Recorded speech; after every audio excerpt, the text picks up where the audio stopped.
Hello guys, আমার মা বাড়িতে আইসক্রিম বানিয়েছে। আইসক্রিমটা বানানোর কথা ছিল আমাদের দুজনের, কিন্তু আমার কাজ ছিল আর মা বানিয়েছিল বিকালবেলা আমার একটা কাজ ছিল জন্য বাইরে গেছিলাম। তো মা একাই বানিয়েছে। তো আইসক্রিমটা হয়ে গেছে তৈরি। তো চলো তোমাদেরকে আমি দেখাই আর আমি আইসক্রিম খাবো। যেহেতু আমার ঠান্ডা লেগেছে, আমার গলা বসে গেছে, কাশি হয়েছে আমার, তাও আমি খাবো, তোমাদেরকে দেখাবো। তো চলো আমি আইসক্রিমটা নিয়ে আসি। তারপর দেখতে পাচ্ছি আমি কিন্তু চলে এসেছি এখন ফ্রিজে। আর আমাদের ফ্রিজটা হয়ে গেছে একদম কাশ্মীরের মতো। তো যাই হোক, কাশ্মীরে যাওয়ার মতো দরকার নেই, এখান থেকে কাশ্মীর দেখে নিচ্ছি। তো দেখতে পাচ্ছ এখানে কিন্তু আইসক্রিমটা একদম জমে গেছে।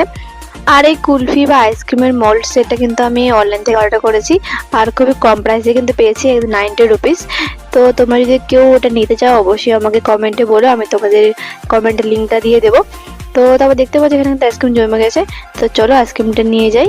জানি না বন্ধুরা কেমন যে খেতে হবে আইসক্রিমটা, প্রথমবার ট্রাই করলাম। আর আগেও ট্রাই করেছি, এর আগে ধরো চায়ের যে কাপগুলো হয় ওখানে ট্রাই করেছি, আর এবার প্রথম হচ্ছে এই আইসক্রিমের মল্টগুলোতে ট্রাই করলাম। তো দেখতে পাচ্ছি এখানে আমি অল্প একটু জলের মধ্যে নিয়ে আর আইসক্রিমের এই মল্টের হাফটা আমি ভিজিয়ে দিয়েছি, মানে ডুবিয়ে দিয়েছি জলের মধ্যে। তো এটা হয়ে গেলে তুলে নেব। তো দেখতে পাচ্ছ আইসক্রিমটা এখানে কিন্তু খোলা হয়ে গেছে আমার। আর আইসক্রিমটা খেতে কিন্তু খুবই টেস্টি হয়েছিল গাইস। আর বেশি কিছু দেইনি, অল্প কিছু দিয়েই মা বানিয়েছিল। প্রথমবার বানিয়েছি তো তো জানি না কেমন হবে।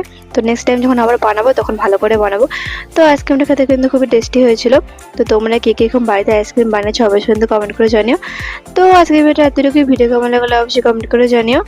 আর ভিডিও ভালো লাগলে অবশ্যই লাইক কমেন্ট শেয়ার আর সাবস্ক্রাইব করে দিও। বাই।